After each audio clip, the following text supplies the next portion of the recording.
Dear students, welcome back. Yes, it's too late tonight, लेकिन मुझे लगा कि चलो फिर भी कुछ एनर्जी बटोर के आज ही बनाते हैं, जिससे कि मेरे कई स्टूडेंट जो वेट कर रहे होंगे आज जो यूजीसी नेट की जून 2023 के पेपर जिन्होंने पॉलिटिकल साइंस पेपर 2 में दिया है, उनके लिए ये बहुत ही एक तरह से उत्सुक होंगे जानने को कि कौन सा आंसर सही है, कैसा है paper, cut off and all. इसलिए मैं ये वीडियो ला रहा हूँ। इसको बहुत ज़्यादा डिस्कस नहीं करेंगे, एडिशनल इन्फॉर्मेशन एंड ऑल जो मैं करता हूँ वो नहीं, बहुत क्विकली हम लोग देखेंगे। और पैसेज टाइप का क्वेश्चन भी मैंने छोड़ दिया है। तो जो 90 क्वेश्चन हैं जो ऑब्जेक्टिव टाइप के पेपर 2 के 51 से लेके 140, चलिए बहुत तेजी से देखते हैं और समझने की कोशिश करते हैं कि क्या लेवल था। आंसर तो देखेंगे ही, कौन से चैलेंज कर सकते हैं एंड इसका कट ऑफ का कैसा मिजाज होगा, जिसको थर्मोमीटर कहते हैं कि कितना इजी था कितना tough. Let us begin. UGC NET June 2024 cycle political science paper analysis. इससे पहले कि हम लोग क्वेश्चन आंसर का दौर करें शुरू, मैं एक कुछ जो मैंने ऑब्जर्व किया है वो मैं बता रहा हूँ। ये पेपर खासा फैक्चुअल है, नंबर वन, और खासा आसान है। आसान इसलिए है क्योंकि आपको जो फैक्ट है वो जानने की जरूरत ही नहीं है। एक फैक्ट यदि आप जानते हैं तो एलिमिनेशन टेक्निक काम कर जाता है, अभी आप देखेंगे। एक फैक्ट जानते हैं तो आप मैच कर लेते हैं, और इसके चलते जो है, और कई सारे जो क्वेश्चन है स्ट्रेट फॉरवर्ड है, ये किताब किसने लिखा है, एक आध क्वेश्चन को छोड़ दें बुक में तो सब क्वेश्चन आसान है। पूरे क्वेश्चन में मुझे लगता है कि 10-15 क्वेश्चन को यदि आप छोड़ दें तो बाकी क्वेश्चन जो है बहुत ही इजी लेवल के हैं। चलिए अब शुरू करते हैं। अब यहां देखिए, Marxist hold that society is characterise by. अब यदि आप इसको मान लीजिए पढ़ रहे हैं चारों पांचों, अब यहां पे आइए, सब कुछ है, क्लास कन्फ्लिक्ट है। अब ये कांस्टेंट हार्मनी, क्या कभी ऐसा हो सकता है कि मार्क्सिस्ट जो है, जो कन्फ्लिक्ट की बात करते हैं, class conflict and contradictions and division between rich and poor, वो कांस्टेंट हार्मनी की बात करेंगे? इसका मतलब क्या है कि बी जो है डेफिनेटली रॉन्ग है। तो इसका मतलब बी को हमको निकाल देना। अब देखिए क्या एलिमिनेशन टेक्निक काम करता है। इसका मतलब ए सी डी। अब मैं आगे पढ़ नहीं रहा हूं, आप पढ़ लीजिएगा कि उसको तेजी से करना है। मतलब कितना इजी इसने बना दिया, बिकॉज केवल एक कांस्टेंट हार्मनी को एलिमिनेट करने से आपका क्रैक हो जाता है। Convention on elimination of all forms of racial discrimination was approved in. ये क्वेश्चन इसलिए डिफिकल्ट हो जाता है क्योंकि 64 में ये कन्वेंशन जो है साइन के लिए आया था, रेटिफिकेशन, लेकिन इसको एक साल बाद इसको लागू किया जा सका। तो आप दोनों में कंफ्यूज कर सकते हैं। इसका सही आंसर 1965 है, खासा factual. Broadly the term democracy implies. अब अगेन यदि आप 5 में देखिएगा तो एलिमिनेशन टेक्निक देखिए, आप पढ़ते पढ़ते कहां तक आएंगे। आप देखिए, okay, a society based on privilege and hierarchy. अब आप बताइए, ये फर्स्ट ही आपको ऐसा अकवर्ड एंड रूड सेंटेंस मिलता है। क्या डेमोक्रेसी के भावना के खिलाफ नहीं है? बिल्कुल खिलाफ है, इसलिए ये नहीं होगा। और जैसे ही आप ए को एलिमिनेट करते हैं, ये क्वेश्चन क्रैक हो जाता है। नाउ यू जस्ट अंडरस्टैंड किस इजी लेवल का ये है, because of this. Kenichi Ohmae's idea of borderless world. पहले तो ये आपको आगे के लिए कि किसने ये आइडिया दिया बॉर्डरलेस वर्ल्ड, तो केनिची ओहेमे जो ग्लोबलाइजेशन के एक थिंकर है। तो इज अबाउट, अब यहाँ पे देखिए दो ही है, और यहाँ ग्लोबलाइजेशन है, इंटरकनेक्टेडनेस है, और बॉर्डरलेस वर्ल्ड। तो इसमें सोशलिज्म, टोटलिटेरिज्म, मार्क्सिज्म कहाँ से आता है ग्लोबलाइजेशन में? तो सी और ई, तो बस यही दो आता है। Again very easy. Who describe democracy as the tyranny of the majority. ये क्वेश्चन को चैलेंज किया जाना चाहिए, क्योंकि एलेक्स दे टॉकवेल ने भी कहा डेमोक्रेसी इन अमेरिका नाम के बुक में, और जॉन स्टुअर्ट मिल ने भी इसको कई बार tyranny ऑफ द मेजोरिटी कहा। तो ये दोनों सही है, आप इसको चैलेंज करें। वैसे यदि एक में टिक मारना हो, एनटीए यदि नहीं सुने, तो एलेक्स दे टॉकवेल बेटर, क्योंकि उन्होंने पहले कहा है। Which article of Indian Constitution provides power to the governor of the state to promulgate ordinance? ये all we know। इसको बेसिकली ऐसे होता है कि आर्टिकल 123 प्रेसिडेंट की पावर है, और इसको जस्ट पलट दें आप 213, तो गवर्नर की पावर हो जाती है, ऑर्डिनेंस। तो सब इजी क्वेश्चन है, डैम इजी कर सकते हैं। अब यहाँ पे मैच करना है, ये भी बहुत ही आसान है, और एक से या दो से भी हो रहा था। चलिए इसको देखते हैं। कैट मिलेट की सेक्सुअल पॉलिटिक्स है, तो ए का 3, और आप देखिए कि ए के 3 से ही क्रैक हो जाता है। मतलब अब इससे आसान क्या हो सकता है कि एक कोई ले लीजिए, उससे आपका हो रहा हो, मैच कर लीजिएगा। ये है कि कौन प्राइम मिनिस्टर पहले आए, कौन बाद में, क्रोनोलॉजिकल ऑर्डर में। तो यहाँ भी यदि आप देखेंगे तो इन्होंने अटल बिहारी वाजपेयी तो बहुत बार रहे हैं, तो 1996 को लिया है। इसलिए देवगौड़ा जो जो उसके बाद बने हैं, तो HD देवगौड़ा के बाद कोई नहीं है, क्योंकि नरसिम्हा राव जी 91 से 96 थे, बीपी सिंह सर। इसका मतलब क्या है कि सी से अंत होता हुआ जो है वही सही होगा, उसके बाद कोई नहीं है। और यही केवल 2 ही ऑप्शन है जो सी से अंत हुए हैं, तो 50-50 आपने तो ऐसे ही खेल लिया कि देवगौड़ा जी इन सब में सबसे बाद में थे। अब उसके बाद देखिए, मान लीजिए, अब यहाँ देखिए PV नरसिम्हा राव के पहले जो है विश्वनाथ प्रताप सिंह बने, we all know, Mandal commission आई और उसके बाद फिर PV नरसिम्हा राव 91 में आते हैं। तो DE होगा, पहले D और फिर E। अब इन दोनों में देखिए तो DE है, और यहाँ पे जो है, चलिए DE से तो काम बना नहीं, एक और ले लेते हैं। हम लोग सब जानते हैं कि पहले जो विश्वनाथ प्रताप सिंह आए और फिर उनकी सरकार गिरी, तो कांग्रेस के सहयोग से चंद्रशेखर जो बने थे कुछ दिन के लिए, तो DB होगा, DB। और यहाँ देखिए DB तो है, और लेकिन यहाँ पे BD हो जाता है, इसका मतलब ये खत्म हो गया, एक बचा। तो इस तरीके से मैंने आपको कई बार बताया है, आप इस क्रोनोलॉजी को क्रैक कर सकते हैं। 59 नंबर देखिए, और ये जो सीरीज है ये जेड है, यदि आप ये सोच रहे हो किस सीरीज का है, जेड है ये जो क्वेश्चन नंबर है।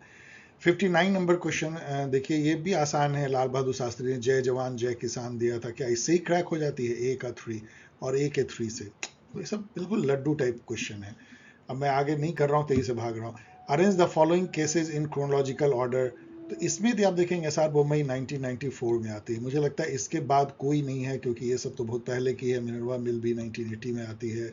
मुझे तो सारा पता है, लेकिन यदि आपको नहीं भी पता है तो SR बोम्मई 1994। तो A से अंत होता हुआ देखिए केवल 2 ही है, इसका मतलब 50-50 गेम आपने खेल लिया। अब आप देखिए गोलकनाथ 1967 में होता है, बहुत फेमस केस है, और केशवानंदा भारती जो है वो 73 में होता है, तो DE होगा, तो DE। अब इन दोनों जो बचे हैं इसमें DE देखते हैं, इसमें DE है, लेकिन इसमें जो है इसमें भी DE है, इसका मतलब DE से काम तो नहीं चलेगा। तो हम लोग ये देखते हैं कि पहले जो है DB होगा, गोलकनाथ मिनर्वा मिल 1980 में हुई है, तो DB देखते हैं, तो यहाँ BD हो जाता है और इससे ये खत्म हो जाती है, तो यही बचा। तो इस तरीके से आप जो है क्रैक करना चाहिए, आपको पूरे याद रखने की जरूरत नहीं है। अब यहाँ पे भी देखिए वही आता है कि 1-2 जानने से जो क्रोनोलॉजी जो है ये आती है, arrange the following laws made by parliament under article 3 of the Indian constitution in chronological, जो स्टेट बने हैं उसका जो एक्ट है। तो आंध्रा स्टेट सबसे पहले बना है, हम लोग जानते हैं 1952 में ही बन गया था, तो आंध्रा स्टेट एक्ट। तो A से शुरू होता हुआ, उससे पहले तो कोई हो नहीं सकता है, और केवल एक ही है जो A से शुरू हो रहा है, बस उसके आगे आपको जानना भी नहीं है, इसका मतलब ACD, इसका B सबसे लास्ट में होगा। वैसे भी जम्मू कश्मीर रिकॉग्निशन एक्ट 2019 में आया है। सी किस लेवल का इजी क्वेश्चन है। यहाँ पे देखिए आसियान जो है 1967 बैंकॉक डिक्लेरेशन से बनता है, A का 3, और A के 3 से ही क्रैक हो जाता है। मतलब आप बस समझते जाए, मैं बार बार रिपीट नहीं करूंगा किस इजी लेवल का ये क्वेश्चन है। The book Political Parties, a sociological study of the oligarchical tendency of modern democracy. We all know कि इसी में आयरन लॉ ऑफ ओलिगार्ची का थेसिस दिया है रॉबर्ट माइकल ने, जो इलीट थ्योरी के थिंकर माने जाते हैं। Which of the following is true about expansionist nationalism? तो इसमें देखिए 3-3-3 है। अब यहाँ पे आपको एग्रेसिव होना, मिलिटरिस्ट होना, एक्सपेंशनिस्ट होना ये दिया। टॉलरेंट और पीस लविंग कभी होगा क्या? मतलब इन्होंने इस लेवल का क्वेश्चन दिया है, आई डोंट नो क्या सोच करके। ये सब डैम इजी हैं दोनों। तो इसका मतलब है कि ये होगा A, B और D, A, B, D। यहाँ मैच करना है, ये भी उतना ही आसान है। Bounded rationality we all know, Herbert Simon की थेसिस है। तो B का 3 से चलिए देखते हैं, और B का 3 से यहाँ क्रैक हो गया। मैं नहीं टाइम दे रहा हूँ, आप मैच कर लीजिएगा। Arrange the following number of seats allotted in descending order, descending मतलब सबसे ज़्यादा वाले को फिर कम वाले को, to the scheduled tribe in states of Lok Sabha. Sorry कि यहाँ पे मेरी टीम ने जो है ऑप्शन छोड़ दिया है। इसमें जो ऑप्शन है उसमें देखिए क्या है, शेड्यूल्ड ट्राइब को पॉपुलेशन के अनुसार जो है वो सीट मिलती है लोकसभा में, स्टेट में जो, और करीब पॉपुलेशन मतलब 8% के आसपास मिलती है, 7.5% शेड्यूल्ड ट्राइब। अब यहाँ पे देखिए कि मध्य प्रदेश जो है वो काफ़ी बड़ा राज्य है, और वहाँ 40 सीट है। तो उसकी जो रिजर्व होगी शेड्यूल्ड ट्राइब को, शेड्यूल्ड ट्राइब भी हैं, वो काफ़ी ज़्यादा होगी इन सब बाकी स्टेट के कंपैरिजन में। महाराष्ट्र में शेड्यूल्ड ट्राइब उस तरीके से नहीं है। मेघालय इतना छोटा सा स्टेट, वहाँ 1 या 2 तो राज्यसभा के सीट है, तो उसमें शेड्यूल ट्राइब के लिए क्या रिजर्व होगी, वो ये दोनों भी यदि रिजर्व हो जाए तब भी ये सबसे लास्ट में रहेगी। और ई से अंत होता हुआ जो है वो केवल एक ही ऑप्शन है, इसलिए ये भी जो है आसान है। वैसे मैं अब इस तरह से एनालाइज कर रहा हूँ और आप इसको चेक कर लीजिएगा, लेकिन मुझे लगता है जो ई से अंत हो रहा है वही इसका सही है। Which league society was formed in 1787 in Britain to oppose the slave trade? ये क्वेश्चन डिफिकल्ट है क्योंकि ये हम लोग इस तरह से जानते नहीं है कि उनके यहाँ कौन सी सोसाइटी बनी थी, और इस तरह कोई बहुत नोन फैक्ट नहीं है। इसका नाम ही एबोलिशन सोसाइटी था। तो चलिए इसको डिफिकल्ट के श्रेणी में रखते हैं। ऐसे को काउंट कीजिएगा कितने डिफिकल्ट हैं, डी जहाँ है। Who wrote the book the Indian war of independence? ये सब फिर अगेन डैम इजी है, सावरकर जी की ये बुक है। ग्लोबलाइजेशन प्रमोट, अब यहाँ यदि आप आएंगे तो आप देखेंगे इसमें इक्वल डिस्ट्रीब्यूशन ऑफ वेल्थ। क्या ग्लोबलाइजेशन का एक जो डिमेरिट आपको फर्स्ट आता है वही है कि रिच और पुअर के बीच खाई और बढ़ रही है, इक्वल डिस्ट्रीब्यूशन तो है नहीं। तो डी को आप जो है इसको काट दीजिए, तो डी डी डी और आपका क्रैक हो गया।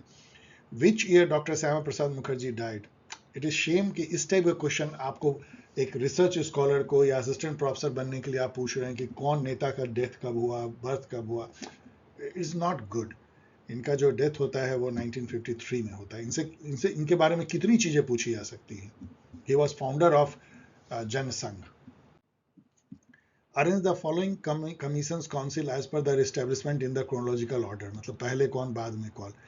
तो इसमें यदि आप देखेंगे कि goods and services tax council जो है ये तो 2017 में जीएसटी लागू ही हुआ है। अब ये सब सारा जो है वो बहुत पहले बना है। यहाँ पे सॉरी अगेन कि मेरे टीम से एक मिस्टेक हुई है, कुछ में जो है उन्होंने ऑप्शन छोड़ दिया है, मतलब जो ऑप्शन है वो उन्होंने छोड़ दिया है, कोई हड़बड़ी में किया है।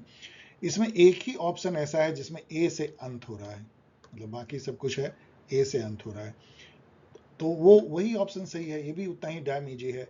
वैसे नेशनल कमीशन फॉर वुमेन जो है वो 1992 में बनता है, माइनॉरिटी जो है 1993 में, एक्ट तो 1992 में ही आ गई थी। National commission for protection of child right जो है ये मुझे लगता है बाद में बनी है, काफ़ी बाद में बनी, 2000 कुछ में बनी है। और फॉर्मेशन ऑफ नीति आयोग जो है वो 1 जनवरी 2015 को होती है, लेकिन इससे बाद में कोई नहीं है, तो ए से अंत होता हुआ ए है। कौटिल्या का जो एलिमेंट ऑफ स्टेट है उसमें सब कुछ होगा क्योंकि 4 है, एक नहीं हो सकता, 4 नहीं है, अलाइज उसमें था, तो इसका मतलब है कि ई को आप मिटा दीजिए तो एक ही। All damn easy.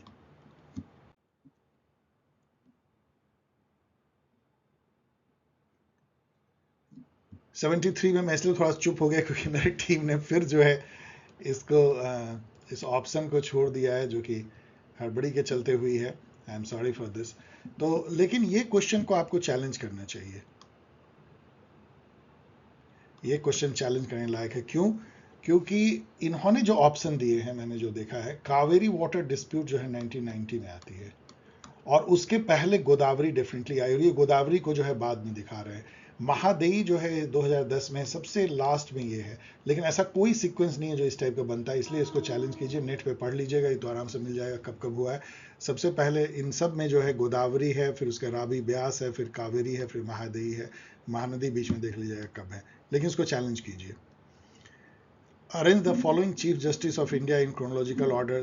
तो इसमें जो एच जे कानिया, हीरा लाल कानिया कुछ थे, हीरा लाल शायद है, तो ये फर्स्ट चीफ जस्टिस है, इससे पहले तो कोई हो नहीं सकता है। तो आपको जानना ही नहीं है क्या सीक्वेंस है, ए से शुरू होता हुआ केवल एक ही है। Can you believe this? Now C75 यहाँ पे है कि arrange the following number of seats allotted to states in Lok Sabha in descending order, मतलब सबसे ज़्यादा। तो वी ऑल नो अभी इलेक्शन हुआ है, महाराष्ट्र में 48 है, उससे ज़्यादा तो यहाँ किसी में नहीं है, तो ए से स्टार्ट होता हुआ और केवल एक है। Again same story, damn easy. Minnowbrook conference कब फर्स्ट हुआ, वी ऑल नो। सेकेंड जो है 1988 एनपीएम, फर्स्ट जो है एनपीए, और थर्ड 2008 गुड गवर्नेंस। यहाँ पे देखिए कर्पूरी ठाकुर बिहार से हैं जिनको कि अभी भारत रत्न मिला है, तो ए का 3 और ए के 3 से हो जाता है crack. Which of the following books are related to political economy, और पहला ही जो मॉर्गनथाउ का पॉलिटिक्स अमंग नेशन है ये हो ही नहीं सकता, ये रियलिस्ट मतलब मेन ग्रंथ है रियलिज्म का, तो इसको यदि आप हटा दें ए को तो ए एंड ए एक ही बच जाता है। Which of the following are related to liberalism, और यहाँ पे भी liberalism and communism are closely linked, बिल्कुल एब्सर्ड। तो डी को आप हटा दीजिए, डी डी डी, और एक ही बच जाता है। Arrange the following events in the chronological order, यहाँ पे आपको खासा दिक्कत हो सकता है क्योंकि हम लोग याद नहीं रखते हैं कि कब कब ये ट्रेड यूनियन कब आया। तो इसमें जो है, लेकिन यहाँ भी बहुत मजेदार है, यदि केवल आपको ये पता है कि ऐटक जो है, all India trade union Congress, ये 1920 में सेटअप हुआ था, और इंटक जो कांग्रेस की एफिलिएटेड ट्रेड यूनियन है, ये 1947 या 48 में हुआ था। तो यदि इसका मतलब है कि पहले ए हुआ है फिर ई हुआ है, और यहाँ पे देखिए क्या मजेदार है, यहाँ ई ए है खत्म हो गया, ई ए है खत्म हो गया, ई और बाद में ए खत्म हो गया, एक ही में जो है ई ए है, इसलिए केवल एक। आपको जानना भी नहीं है बाकी कब क्या हुआ है, अगेन वेरी इजी, लेकिन जरूर आपको इतना जानना है। 81 देखिए, arrange the following president of India in the chronological order, इसमें भी आप बहुत आसानी से इसको कर सकते हैं क्योंकि हम लोग सबको पता है कि एस राधा कृष्णन जो है वो सेकंड प्रेसिडेंट थे, तो ए पहले होगा बी बाद में होगा। यदि ए बी देखें तो ए बी, बी ए और ये बी ए, तो 50-50 गेम तो आपने ऐसे ही खेल लिया, और राधा कृष्णन से पहले कोई हो नहीं सकते हैं इसमें क्योंकि फर्स्ट प्रेसिडेंट तो है नहीं, तो ए से शुरू होता हुआ। अब यहाँ पे देखिए Jyoti Basu, we all know कि सीपीआईएम के बहुत बड़े लीडर थे, ए का 3, और ए के 3 से ही ये क्रैक हो जाता है। यूनिफॉर्म सिविल कोड जो है आर्टिकल 44 है जो कि डीपीएसपी का पार्ट है, again dam easy. In which book Herbert Marquess highlight the totalitarian character of advanced industrial society based not on terror and open brutality but on their ability, मतलब advance industrial society क्या करता है, एक man को जो जो आदमी उसके तहत जी रहा है एडवांस इंडस्ट्रियल सोसाइटी में, उसको वन डायमेंशनल बना देता है, एक जैसी सोच वाला, मतलब वो अपनी क्रिटिकल थॉट, अपनी एजेंसी यूज ही नहीं कर पाता है। So but on their ability to exert control through the pervasive manipulation of needs made possible by modern technology. तो ये बुक जो है वो वन डायमेंशनल मैन, इसका जो नेक्स्ट टाइटल है वो खुद ही इंडस्ट्रियल सोसाइटी के डिलेमा के बारे में कहता है कि वहाँ क्या प्रॉब्लम है। हर्बर्ट मार्क्यूज का यदि एक बुक आपको याद रखना है तो वो वन डायमेंशनल मैन है। यदि आप इसको गैस भी कर सकते हैं कि और कुछ नहीं आ रहा है वही बुक होगी, तब भी ये सही हो जाएगा।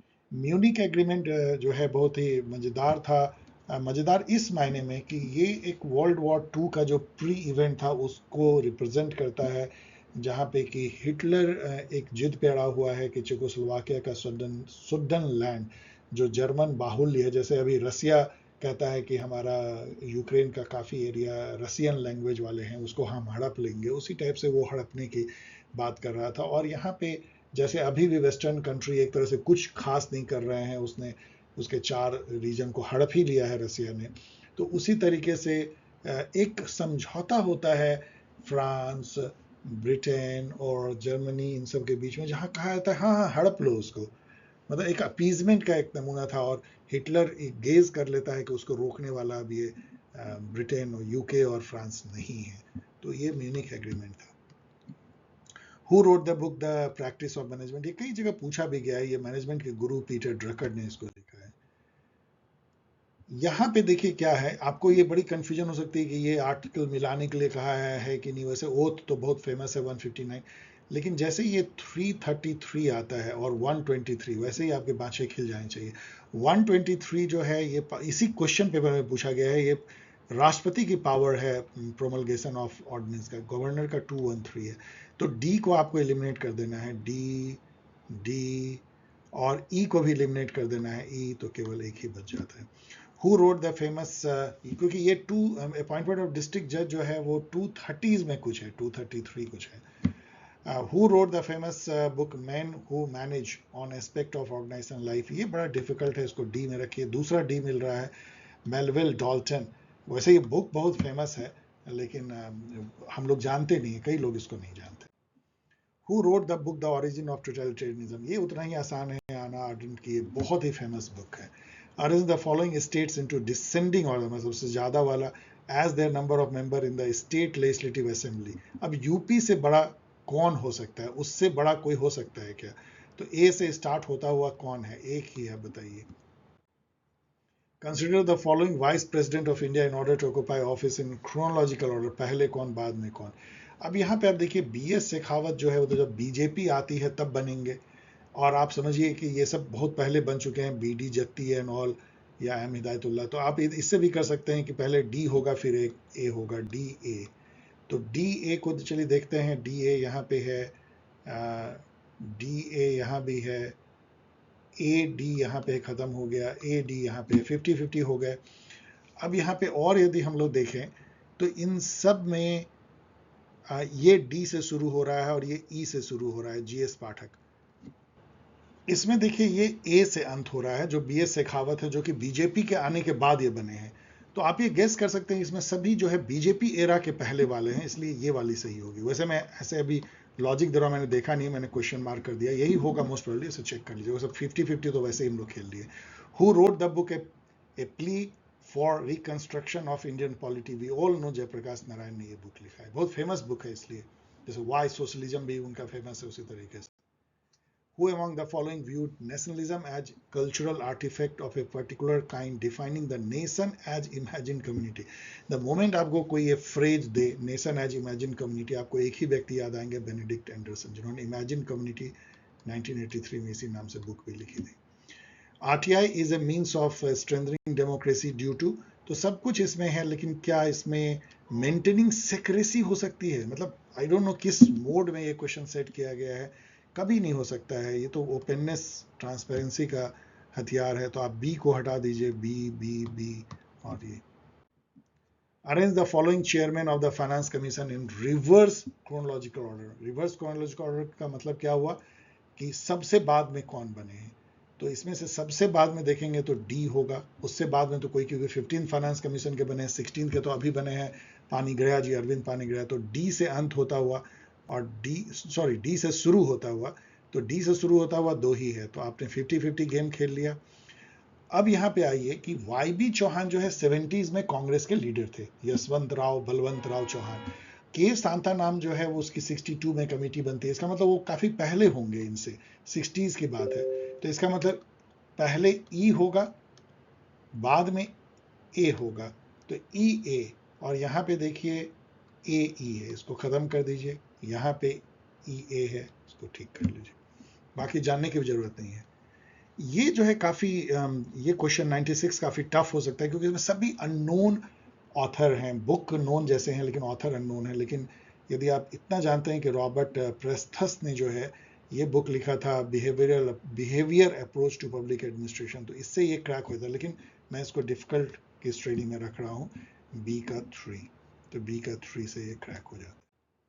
97 देखिए, Indian constitution ensures individual freedom, किन किन मीन से, limiting the power of government, blah blah, सब कुछ इसमें होगा। लेकिन यहाँ पे देखिए कि no guarantee for delivery of right, नहीं, ऐसा नहीं है, गारंटीड है। हमारा आर्टिकल 32 गारंटी देता है कि आपको यदि नहीं राइट मिले तो आपके पास रेमेडी है, कॉन्स्टिट्यूशनल रेमेडी का। इसलिए ई को हमें जो है हटाना पड़ेगा, तो ई ई ई और एक ही बच जाता है। यहाँ पे देखिए जो डिसमिसल हुआ था नंबूदरीपाद गवर्नमेंट का, वो बहुत पहले हो गई थी, 1959 में ही। क्या इसी से क्रैक हो जाता है? ए का 4, यस, ए का 4। नो, MM पुंशी रिपोर्ट जो है वो तो बाद में 2010 वर्ष में आता है। और सबको भी आप ऑपरेशन ब्लू स्टार 1984, इससे भी हम मैच कर सकते हैं। India is emerging as a great power due to its, अब इसको आप चारों को यदि पढ़ेंगे सब सही है, लेकिन क्या डिक्रीजिंग सॉफ्ट पावर होगा कि इंक्रीजिंग सॉफ्ट पावर होगा? बिल्कुल इंक्रीजिंग होगा। तो ई को आपको जो है हटाना पड़ेगा, तो ई और ABC। नरेगा कब इंप्लीमेंट हुआ? तो 2005 में इनैक्ट हुआ था, एक साल बाद, ठीक है, और कोई इससे आसपास है नहीं। थ्योरी ऑफ सप्तांगा जो है हैज बीन प्रोपाउंडेड बाय, किस लेवल का क्वेश्चन है ये? कौटिल्य। विच इंडियन प्राइम मिनिस्टर, और इसी में फिर वो पूछा भी जा रहा है कि सप्तांगा में कौन कौन से अंग हैं, दो क्वेश्चन एक ही, back to back. Which Indian prime minister has ever visited Minar e Pakistan, Lahore. Lahore visit करने वाले आपको जस्ट ध्यान आएगा, लाहौर जो समिट हुआ था, बात हुई थी नवाज शरीफ के साथ, जिसके बाद हम लोग के पीठ पे छुरा घोंपा गया था कारगिल वॉर को, अटल बिहारी वाजपेयी।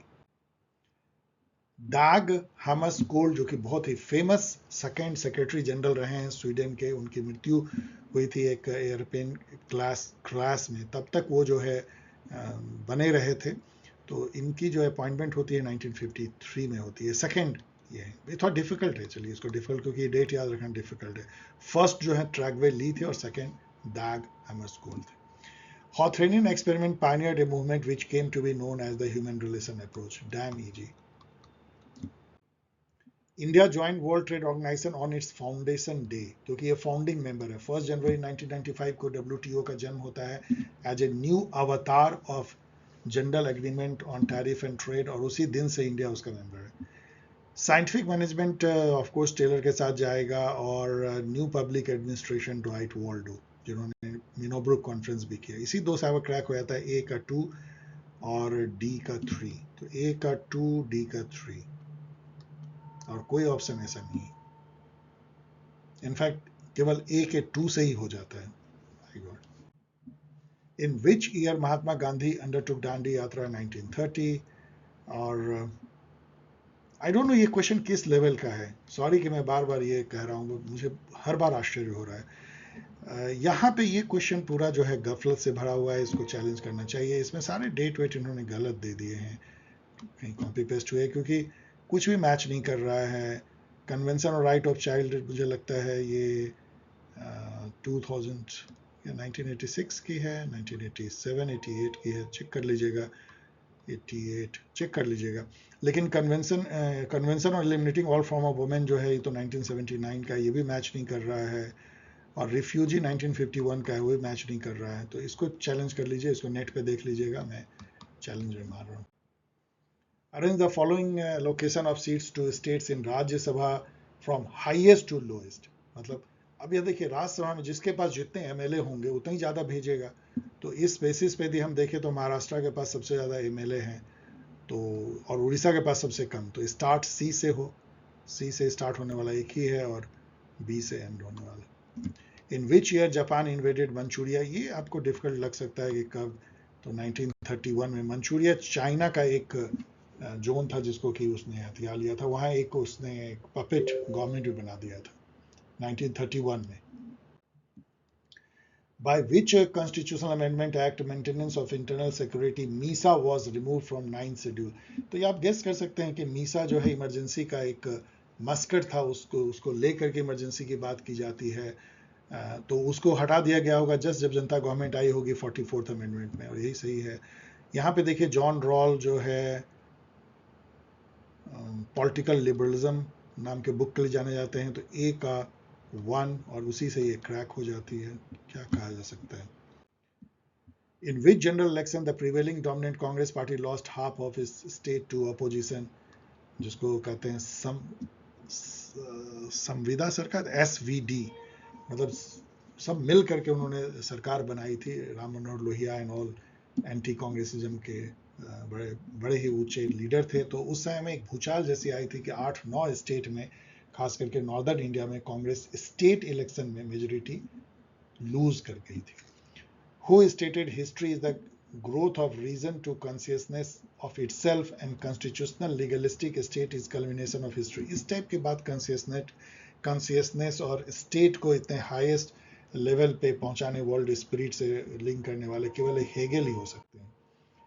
यहाँ पे मैच करना, ये तो बहुत मोस्ट ये है। अब हमें पता है कि हम लोगों ने फंडामेंटल राइट जो है अमेरिकन कॉन्स्टिट्यूशन से लिया है, तो ए का 3, और उसी से देखिए ये क्रैक हो जाती है।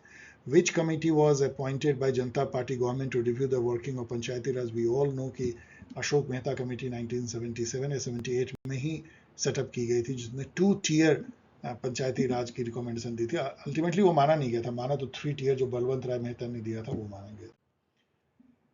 क्लासिकल मर्केंटालिस्ट स्ट्रैटेजी, मतलब मर्केंटाइल मतलब ट्रेड के थ्रू अपना वर्चस्व करना, जो ईस्ट इंडिया कंपनी और फ्रेंच ईस्ट इंडिया कंपनी जो हुआ था, बड़े बड़े कंपनी जिसको कि मोनोपोली ऑफ ट्रेड देती थी। एक स्टेट जो है ट्रेड के आर्बिट्रेज से पैसा कमाती है और कोलोनाइजेशन करती है।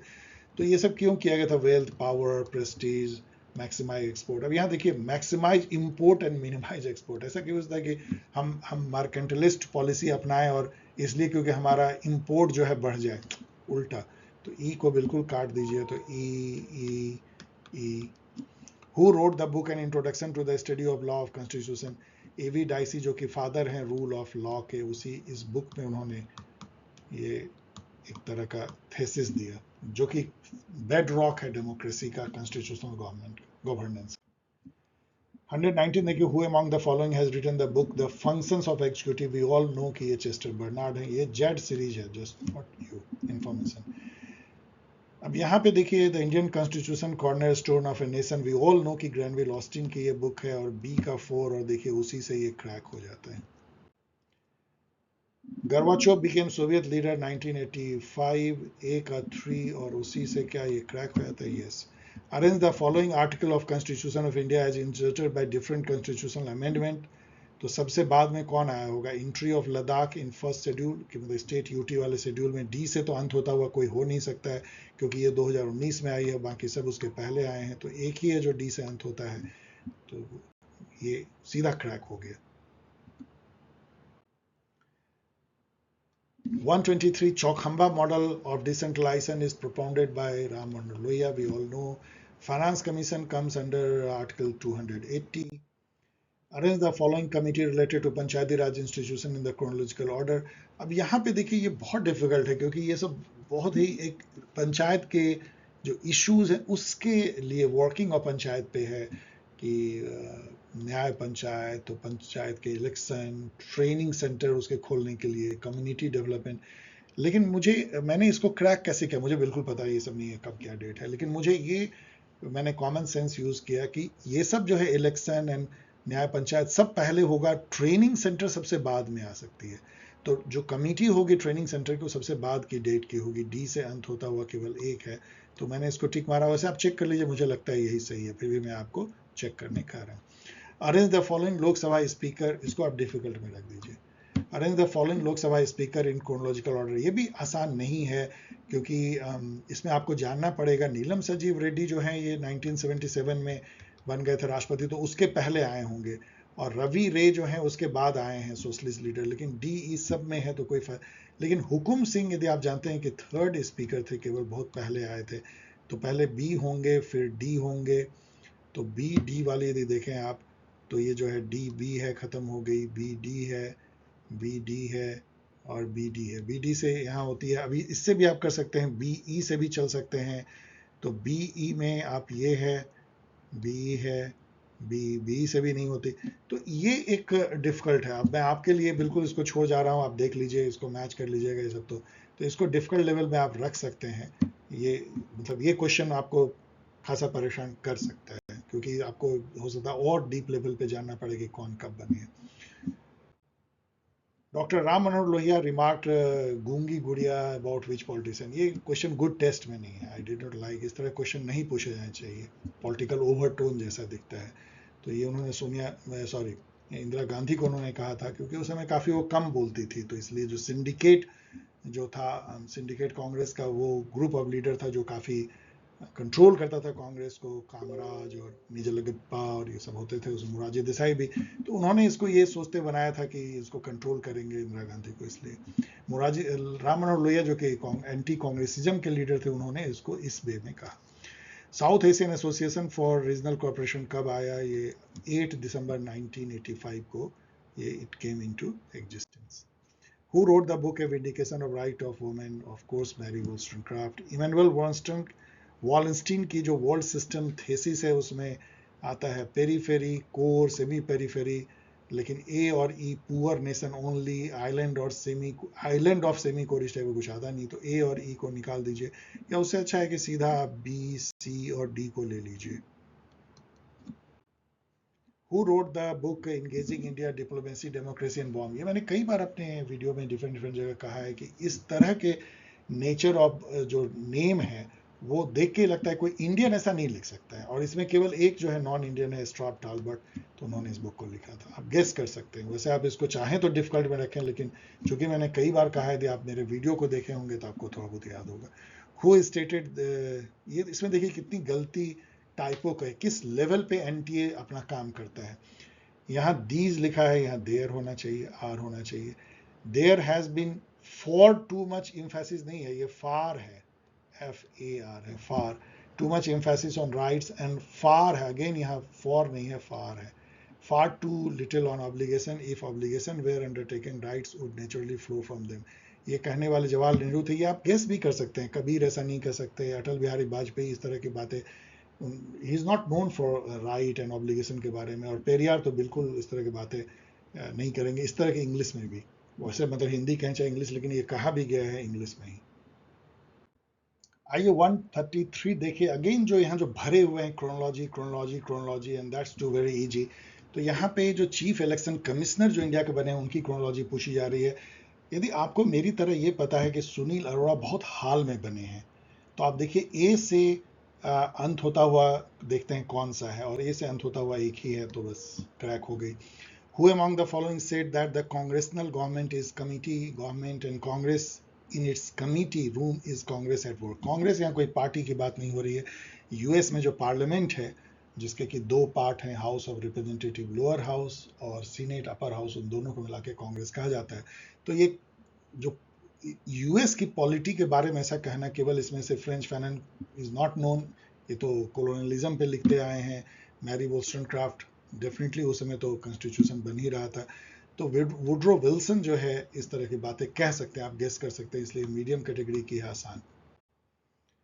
जॉन मैरिड केनीस, जो जो जिनके के नेम पे केनेसिनिज्म है, केनेसिनिज्म मतलब वो इकोनॉमिक पॉलिसी जो कहता है कि गवर्नमेंट को बहुत इन्वेस्टमेंट करनी चाहिए, लोगों के जेब में पैसे देने चाहिए, कंस्ट्रक्शन और अदर एक्टिविटी को बढ़ाना चाहिए, जिससे कि डिमांड जो है बढ़े, इकोनॉमी में डिमांड बढ़ेगी तो प्रोडक्शन ज़्यादा होगा और जो है इकोनॉमिक प्रोग्रेस ज़्यादा होगा। इसको डिमांड लेड ग्रोथ कहते हैं, और ये 1960-70s तक काफ़ी चला, मतलब उसको वेलफेयर इकोनॉमिक्स भी कहते हैं, केनीसिज्म। बाद में जो है जब 80s लेट 80s आते आते जो है जस्ट इसका उल्टा हो गया, जब फेडरिक हयाग जैसे लोग आए जिन्होंने सप्लाई साइड इकोनॉमिक्स की बात की, और थेचर रीगन एरा जो था यूएस और यूके में, उसने पूरी पलट दी केनेसिज्म को और उल्टा कर लिया सप्लाई साइड, जिसमें कि अब उल्टा हो गया कि गवर्नमेंट को कम से कम खर्चा करना है, डिमांड बढ़ाने के बजाय सप्लाई को बढ़ाना है,